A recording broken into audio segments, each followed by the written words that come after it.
We have a wonderful music festival.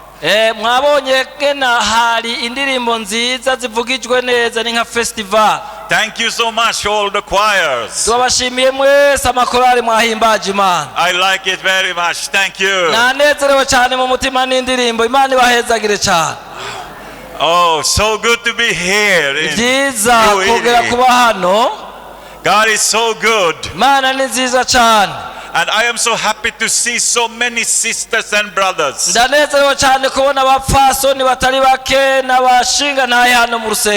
We are together. A beautiful, beautiful family of God. Hallelujah. You are my brothers. You are my sisters. Amen. Today I will speak, we will read together from Deuteronomy 32,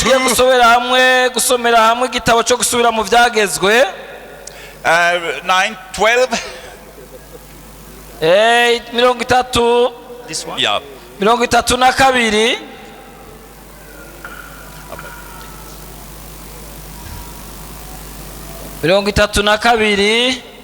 umurongo w'icenda.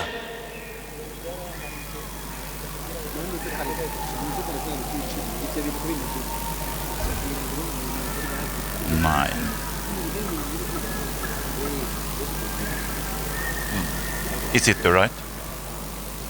Is it Exodus?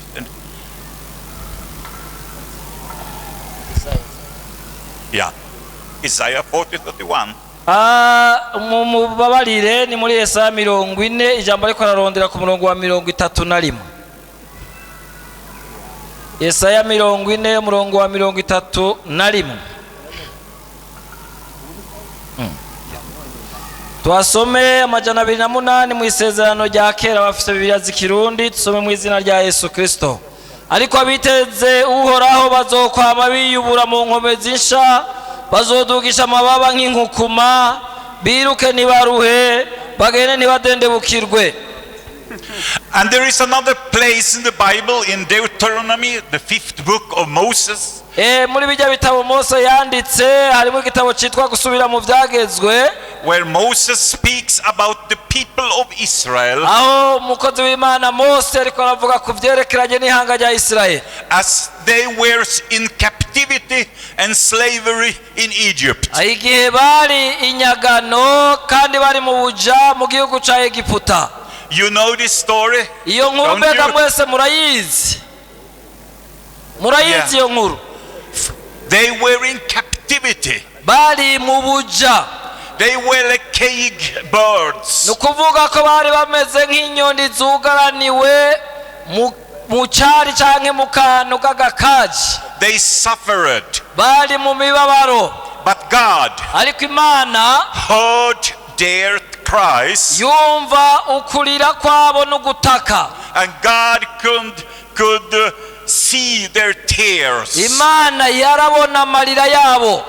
God sent one man called Moses. Imana kirungika umugabo umwe yitwa Mose. He heard the voice. Yumva ijwi at the burning bush. Muri ca gisaka caka umuriro.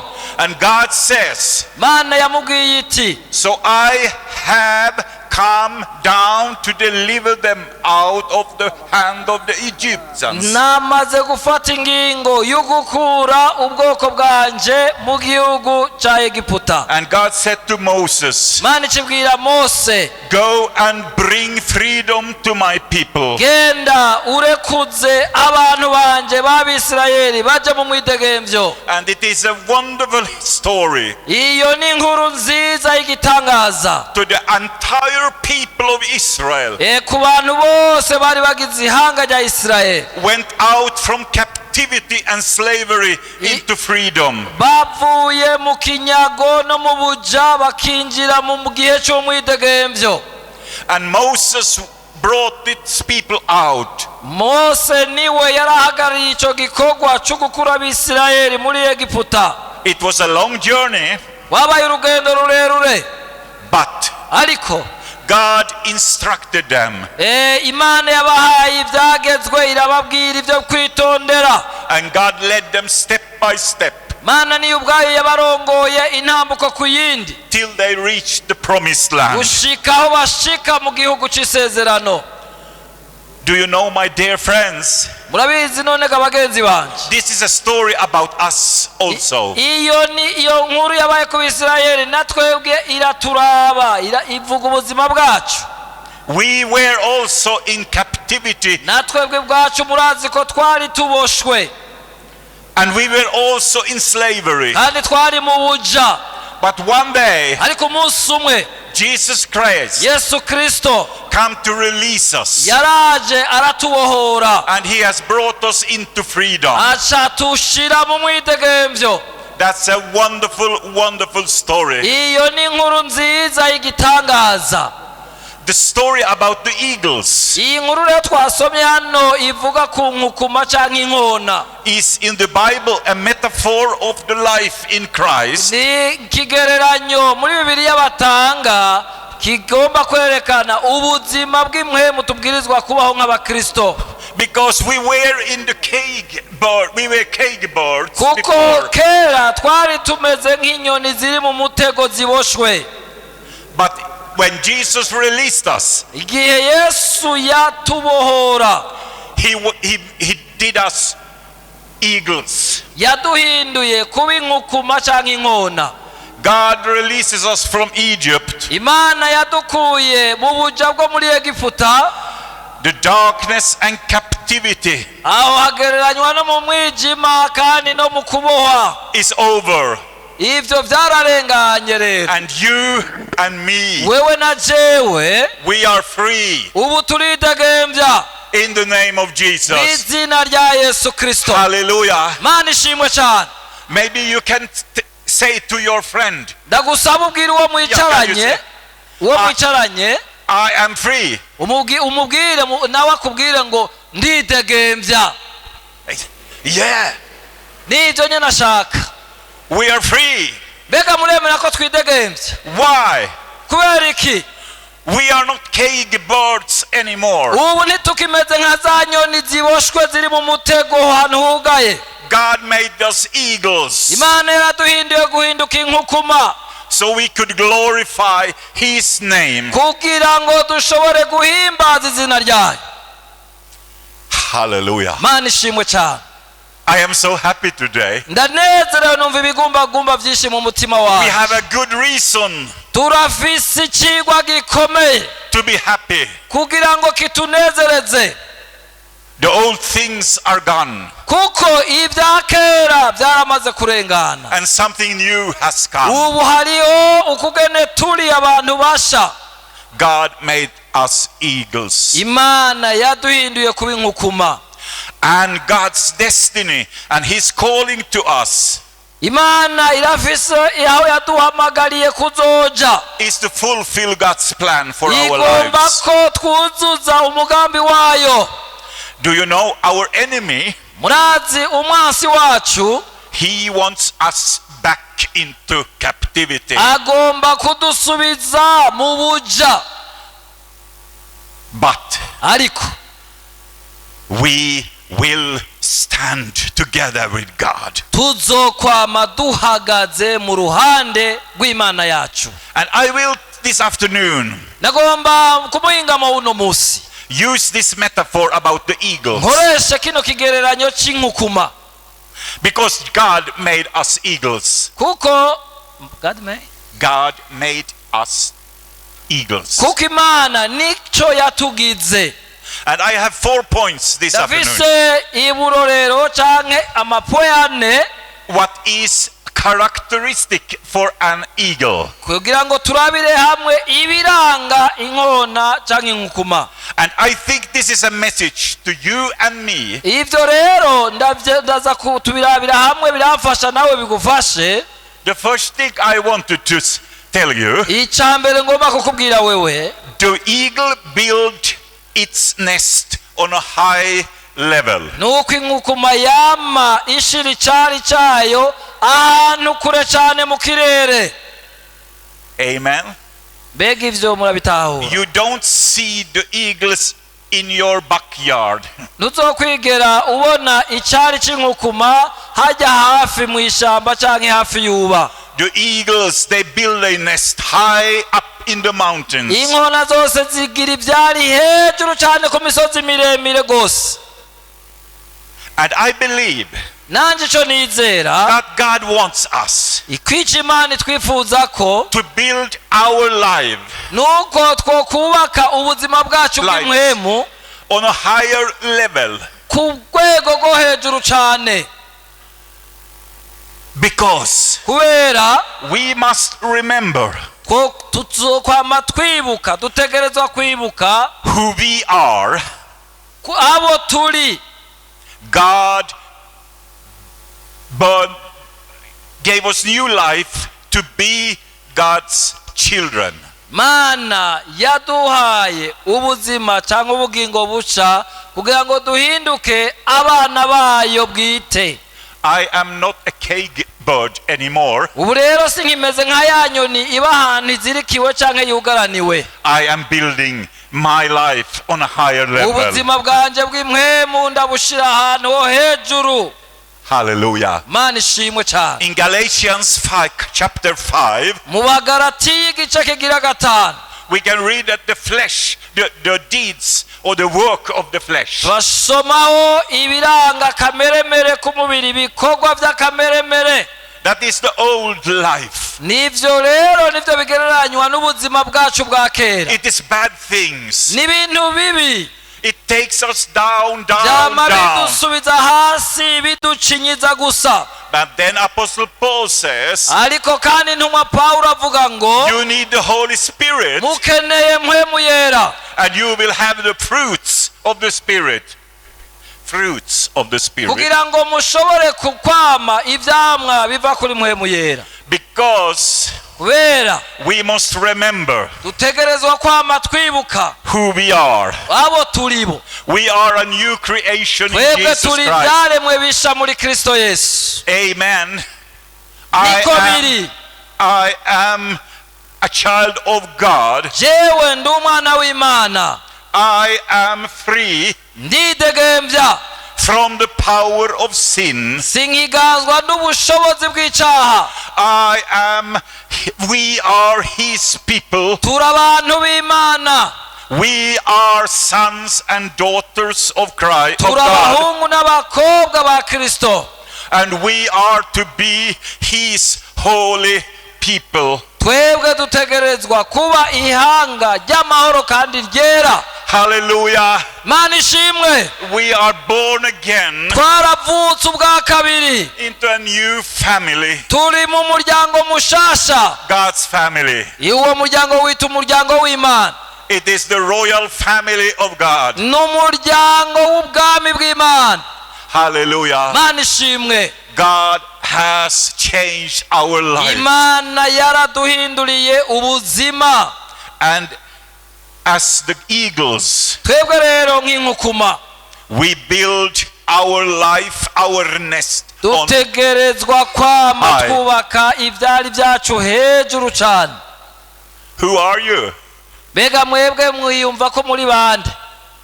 I am a child of God. Wewe avuga ati jewe ndi umwana w'Imana. Mbega namwe niko muvuga? Can Yes, they say after you, I am a child of God? Wagomba ko musubiramwo mwitonze mushizemo inguvu mubavuga ngo jewe ndi umwana w'Imana.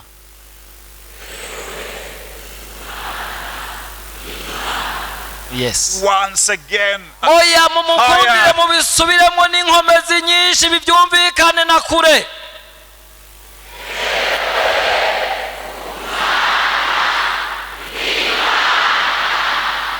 Yeah. Nuko biri. I think our Father in heaven, nizigira ko Imana data wa twese ahiri mu ijuru. he is very happy. Inezerewe n'ivyo muvuze. He has so many beautiful children here. Ifise abana benshi beza. We are not in Egypt anymore. Twebwe nitukiri mu gihugu c'ubuja ca Egiputa namba. We are free. ubu turidegemvya, We are eagles. turi inkukuma. In Isaiah 55:8, Dusomye hariya muri Yesaya igice ca 55 ku murongo w'8. for my thoughts are not your thoughts, Avuga ngo kuko ivyiyumviro vyanje atari byo vyiyumviro vyanyu, nor are your ways my ways, says the kandi Lord. inzira zanyu atari zo nzira zanje. For as the heavens are higher than the earth, so are my ways higher than your ways, and my thoughts than your thoughts. Mbere nk'uko ijuru ryitanguye isi, niko inzira zanje zitanguye inzira zanyu, n'ivyiyumviro vyanje vyitanguye ivyiyumviro vyanyu. Can you see? Mbega muhabona iki? God wants you to walk a higher way. Imana igomba ko woduga ukagendera mu nzira yindi yo ku rwego rwo hejuru, Not according sin and our flesh and this world. nihagira umuntu asubira mu vyagoyigoyi vy'ivyaha n'ivya kameremere n'ingeso z'isi. This is the map of the new way, the higher way. Iri niryo jambo rye ridushikana, riduha ico bita ikarata ituduza ku rwego rwo hejuru. Hallelujah. Mana ishimwe. The second thing, Ikigira kabiri, eagles has very sharp eyes. nkukuma zigira amaso abona kure. They can see from a very high distance. Zirashobora kubona naho zoba ziri mu kirere kure. They can catch the fish or a animal. Zikabona isamaki iri mu kiyaga canke agakoko kariko karagenda ku isi. They can come down Zigaca ziza n'inkomezi nyinshi zigafata, because they have sharp eyes. kuko amaso yazo abona kure. I believe, my dear friends, Ndizera nanje bagenzi banje, as eagles, twebwe nk'inkukuma, as sons and daughters, as God's people, nk'abantu b'Imana, we need sharp eyes, dukeneye natwe amaso abona kure, because kubera what you see will influence your life. ivyo ubona nivyo bizogira ico bihindura mu buzima bwawe. What you see will influence your life. Ivyo ubona bizohindura, bizogira ico bikoze ku buzima bwawe. And Jesus says in Matthew 6:22, Yesu arabivuga hariya mu gice ca 6 ca Matayo. the eye is the lamp of the body. Avuga ngo amaso niwo muco w'umubiri. And Jesus is speaking here also Ah, about our he is speaking about the eyes of our hearts, ariko avuga amaso yo mu buryo bw'umutima, spiritual eyes. n'amaso yo mu buryo bw'impwemu. When there is no vision, Igihe abantu batagira imbono, there is no direction. ntababona iyo baja. And when I read the Bible, Igihe ndiko nasoma ijambo I ry'Imana, can see ndashobora kubona that God is cooperating in this world with people with spiritual eyes. ko Imana yamikorana muri ino si n'abantu bafise amaso y'impwemu abona. Moses, Akarorero ni Mose, Abraham, Aburahamu, Noah, Peter, Petero, Paul. Paulo. They had a vision of their lives. Abo bari bafise imbono mu buzima bw'impwemu babayemo. They had a calling Bari bafise umuhamagaro bahamagawe. to fulfill the will of God in Bari their lives. bategerezwa kuzuza ubugombe bw'Imana yabahamagariye. So God is cooperating Imana yakoranye nabo. with people that can adopt the vision from Him. Bwe natwe nk'abantu twategerezwa kwemera kurongorwa n'iyo ntumbero Imana iduha. And I hope, Ico nizigira, I pray ico nsengera, that we, like the eagles, ko twohinduka inkukuma, would have sharp eyes dufise amaso y'impwemu abona kure, so we can see kugira ngo dushobore kubona what is the wrong way, kure cyane, what is the right way, road for your life. kugira ngo dukomeze inzira y'ubuzima cyangwa y'ubugingo bwacu bwo kubandanya. what do you see? mbega ubona iki? Sometimes ibihe bimwe bimwe we only see our problems. tubona ingorane gusa twifitiye. We only see the enemies. twama tubona abansi badukikije. We only see our weakness. twama tubona intege nke zacu. And sometimes rimwe na rimwe we forget to see turibagira kuraba what we are and what we have. icyo turi n'icyo dufise. And what we have in Jesus icyo Christ. dufise muri Kristo Yesu. We have already a wonderful heritage. dufise umurage w'igitangaza. In 2 King dusomye mu gitabo kigira kabiri cy'abami chapter 6, igice kigira gatandatu, there is a very interesting story. hariho inkuru itangaje cyane. It is told that Elisha, ni inkuru ivuga kuri Elisa. he was a great prophet. yari umuvugishwa n'Imana w'igitangaza. He was together yari kumwe with his servant in a house. n'abakozi biwe canke abo bakorana mu nzu. One morning when the servant wakes up, yari kumwe n'uwamukorera, hanyuma mu gatondo ka kare uwo mukozi wiwe cyangwa umushumba wiwe arazinduka arugurura. he went out from the aja house, hanze y'inzu, and when he looked up on the mountains, yunamuriye amaso yiwe ku misozi ibakikije. what did he see? mbega yaciye abona iki? He could see the enemies. yabonye abansi. His physical eyes, he could see the enemies. amaso mu buryo bw'umubiri yabona abo bansi. And he became very scary. yaciye atangura gutetemera no kugira ubwoba. He ran into the prophet. aca yirukanga kubwira umuvugishwa n'Imana. And he said, Elijah, amubwira ngo biracitse, the mountains are full of enemies. ijya misozi yuzuye kwa bansi. They will kill us. bazoca bagira batwice. Facts are facts. ibikorwa cyangwa ibigaragara byamara ibintu bigaragara. Then Elijah said to him, hanyuma Elisa aramubwira ati, my dear servant, ati ewe mukozi wanje, let's pray. reka dusenge.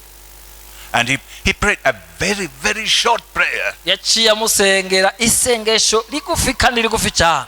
And he said, yavuze ati, God, Mana, open his eyes. yasenze isengesho rigufi gusa avuga ngo, Mana, ndakwinginze wugurure uhumure amaso yiwe. Amen. niko biri. Can you say after me? After Nicholas. yagomba nsabe ndababwire mu kirundi namwe musubiremwo. Open my eyes. subiramo muvuge muti, ugurura humura amaso yanje. Amen. nuko biri. What happened? mbega murabona icyaciye kiba? When the servant opened his eyes again, igihe uyu mukozi wa Elisa yasubiye kuraba, he could see the enemies. yego nivyo yashobora kubona ba bansi nyene. Yes. yego nivyo.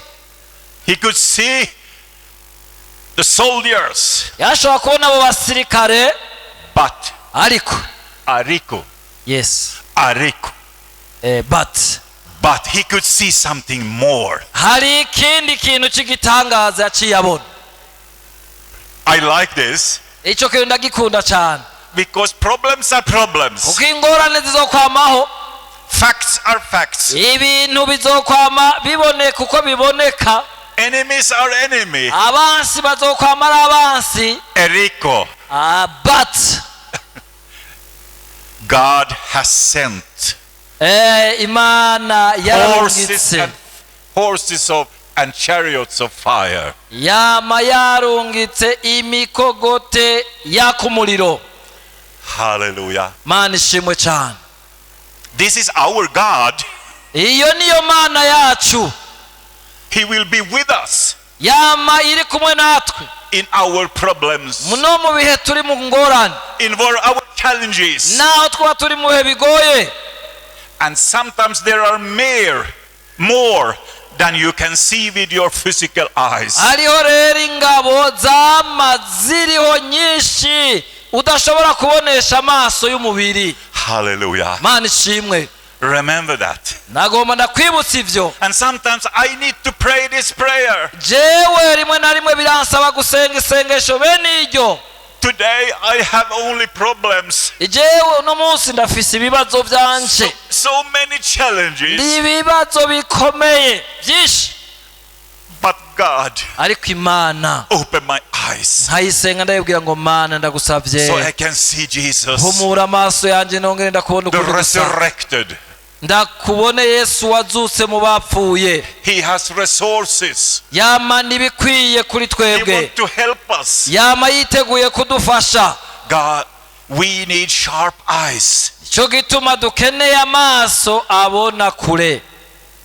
You know, in Revelation, murabona hariya mu gitabo ivyahishuriwe Yohana, the church of Sardis, ni ishengero ry'Isarudi, Laodicea, mumbabarire ni ishengero ry'Laodikiya. they had a problem in the church. Bari bafise ikibazo mu ishengero. What did Jesus say to that church? Bega Yesu yabwiye iki ishengero ry'Laodikiya? He said, go and buy salve for your eyes. Yabwiye ishengero ry'Laodikiya ngo ndakugira inama ungureko umuti wo gusiga ku maso kugira ngo ubone. They had an eye problem. Bari bafise ikibazo cyo mu buryo bwo kubonesha amaso. But I hope, ariko nizigira I ko pray icyo nsengera that God will answer our prayers tonight.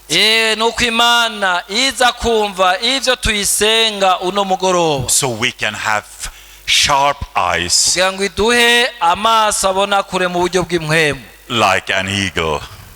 kandi tuzoba tumeze nk'inkona canke inkukuma. The third thing, kigira gatatu, eagles have the capacity to be renewed.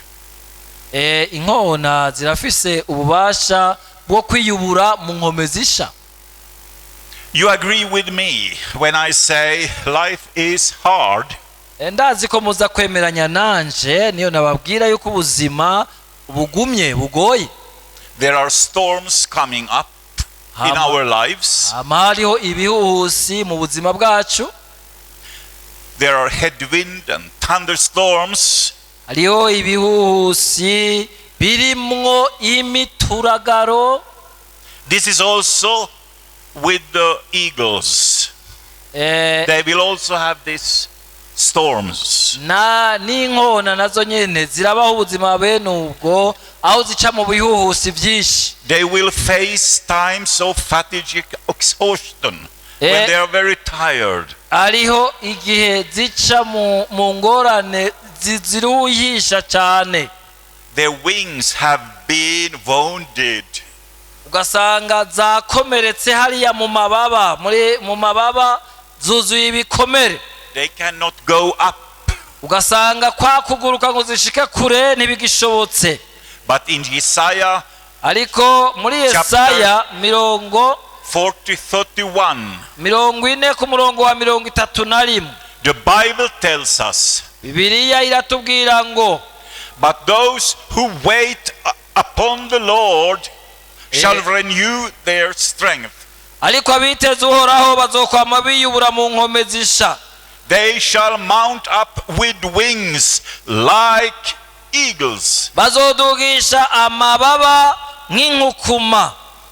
And I am so happy to tell you, my friends, Ndanezerewe cyane kubabwira muri kano kanya abagenzi banje ko I am so thankful that God can renew our strength. ko nezerejwe cyane n'iri jambo rivuga ngo Imana yacu irafise ububasha bwo kudusubizamwo inkomezi. You can see I am a gray-haired old man. Nimubona ko nanje ubwanye n'imbere yanyu ndumutama kuze. There have been many storms in my life. hari ibintu byinshi bimeze nk'amabuye nagiye ndategwa mu There buzima. have been many hard days and hari years. iminsi myinshi nabayemo igumye, But the Bible says, ariko Bibiliya ivuga ngo the one that waits upon the Lord abiteze uhoraho shall renew their strength, bazokwiyubura mu nkome zisha, and they shall mount up with new wings like eagles. bazogurukisha amababa mashasha. Hallelujah. Imana ishimwe. God is here tonight, Imana iri hano muri twebwe uno mugoroba, and He can renew your spirit. ishobora kuguhindurira akayaga ko mu buryo bw'impwemu ukaba musha. If you are tired, ushobora kuba urushe, exhausted, life has been hard, nimba uvuga ngo ubuzima buragoye, God is here Imana iri hano muri twebwe, to renew you igomba kuguhindura musha, and give you new wings, iguha amababa masha, and you can go again. ushobore gusubira kuguruka ugenda Hallelujah. utaruha. Imana ishimwe. Hallelujah. Imana ishimwe. Don't give up. ndakwifuriza kutarekura, ubandanye. Wait, ntusubire inyuma, ariko urindire Imana, because God kubera Imana will restore your strength. yama yiteguye kugusubizamwo inkomezi cyangwa intege. Hallelujah. Imana ishimwe God cyane. is so good. Imana ni nziza cyane, He cares for His children, iritwararika abana bayo, and He loves us. kandi iradukunda twese. Amen. Niko biri. And the last thing, icyanyuma nagomba kubabwira, it is eagles. They eat living food. nuko inkukuma zama zijya ibyo kurya biteguye neza kandi bishasha. Eagles don't eat from the front side of your house. uzokwigera ubona inkukuma ije kunobagura bijya wataye imbere y'inzu yawe. They are not competing with the chickens. inkukuma ntizigera ziza guharira cyangwa guhiganwa na bujya buswi bw'inkoko cyangwa inkoko. They eat fresh food. inkukuma zirya ibyo kurya zirondereye kandi bishasha. They catch fish, zigenda kwirobera isamaki, small animals. zikagenda gutora turiya dukoko tukiri mu buzima duto duto. Small rabbits. I don't know about your country. nk'akarorero ntasinzi ibyo muri iki gihugu cy'u Burundi, nk'akarorero tujya imbeba ntonto.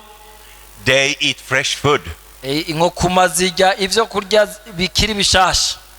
You know, sometimes rimwe na rimwe murabizi, we are followers of, tugizwa kuzoronka, so we are ready to receive twama twiteguye rero kwakira everything God has in store for us. icyo Imana yaduteguriye icyo ari cyo cyose. The third thing, ikigira kane, eagles gatatu, can be renewed.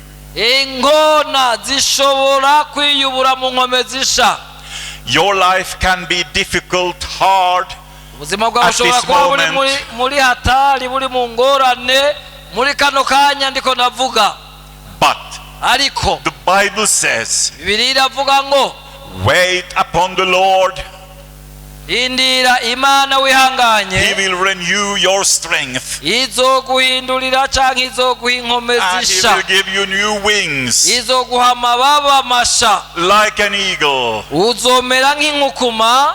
And the fourth thing, kigira kane twavuganye, we need fresh food. dukeneye kwama turya ibyo kurya byiza bishasha. The wonderful living word of God. ni jambo ry'Imana risigura ijwi ry'Imana ry'igitangaza kuri It twebwe. strengthens us. niryo ridukomeza, It is give us the right direction of our lives. niryo ritwereka urugendo rwacu aho rutegereza gutumbera. My dear friends, bagenzi banje, we don't need to live in fear anymore. ntidutegerezwa kubaho twamana ubwoba gusa. We are free.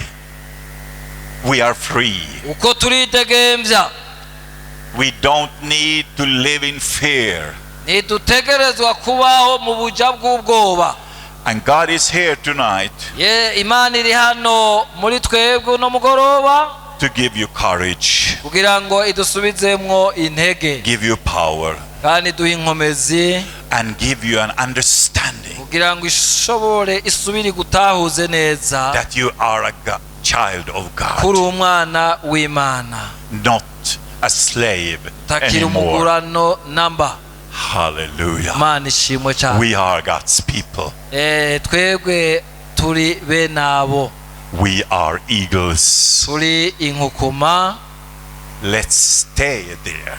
Reka Don't duhagarare move away from dushikamye, tudanyiganyizwa n'ikintu icyo ari cyo cyose. Care for your spiritual Ndabasabe mwame muteramiye umwidegemvyo mwaronse mu buryo bw'imhemu. Amen. Mana ishimwe nuko biri. Mana ishimwe. And I'm so glad I could share this with all of you, Ndanezerewe cyane ko nshoboye kubashikiriza rino ganuke, because I am so happy. kuko byanezere cyane I am a child of God, kumva kwibutswa mu mutima wanje ko ndi umwana and w'Imana, I am a part of this beautiful family of God, kandi nakiriwe ubuntu bwo kuba mu muryango mwiza cyane w'abana and b'Imana. I want to bless you all Nagomba gushishikara gusenga to ndabahezagira, be eagles. ndabipfuriza kuba inkukuma, Don't go back into ntimusubire slavery. inyuma na gatoya mu buja, We are free, kuko turidegemvya, free indeed. turi abidegemvya by'ukuri. Thank you so much Turabashimiye for listening to cyane me. ngena mwumvirije ubutumwa bwiza. Hallelujah. Mana ishimwe. Should we pray a short Mbega twoshobora prayer? gusengera hamwe. Thank you, Heavenly Father, Ndagushimiye Mana data wa twese uri mu ijuru, for your wonderful family. ngona wazanye uno muryango w'igitangaza. Thank you for these beautiful people. Ndagushimiye kuri aba bantu beza cyane.